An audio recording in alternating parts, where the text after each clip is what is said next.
Бактылуулукту ушинтип биз ар кимибиз кимдир бирөөлөрүбүз байлыктан издеп жүрөбүз, кимдир бирөөбүз бийликтен издеп жүрөбүз, кимдир бирөөлөрүбүз сулуу кыздардан издеп жүрөбүз, кимдир бирөөлөрүбүз сулуу жигиттен издеп жүрөбүз дегендей. Бактылуулукту ар кимибиз ар тараптан издеп жүрөбүз. Бактылуулук биздин өзүбүздүн жүрөгүбүздө. Бактылуулук сенде экенин билбестен бактылуулукту биз жакын жерден эмес, алыс жерден издеп жүрөбүз.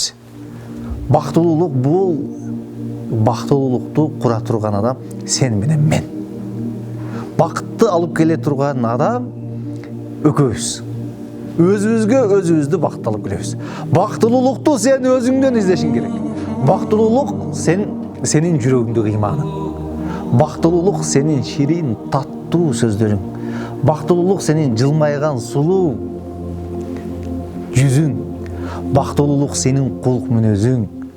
Бактылуулук сенин жакшы амалдарың. Бактылуулук сенин жаратканга жалбарып тахажда туруп, "О, Кудай" деп жаратканга чын жүрөктөн жалбарып ыйлаган жаштарың. Бактылуулук сенин ибадат көйлөгүң. Бактылуулук сенин кыймыл аракетиңдин бардыгын бакытка айландырсак болот.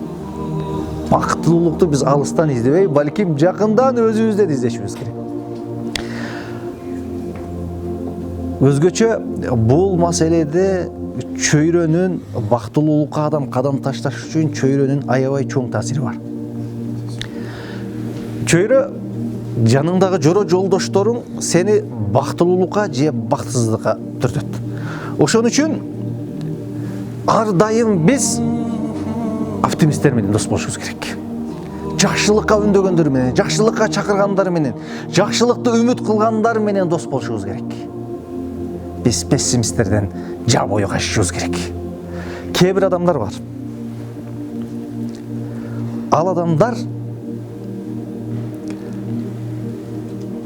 өзүнө наразы, жашоосуна наразы,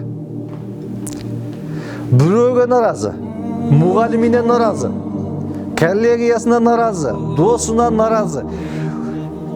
Ар бир нерседен эмне издеп турат? Кемчилик издеп турган адамдар бар. Биз эгерде бактылуу болобуз десек, биз чөйрөбүздү оңдошубуз керек.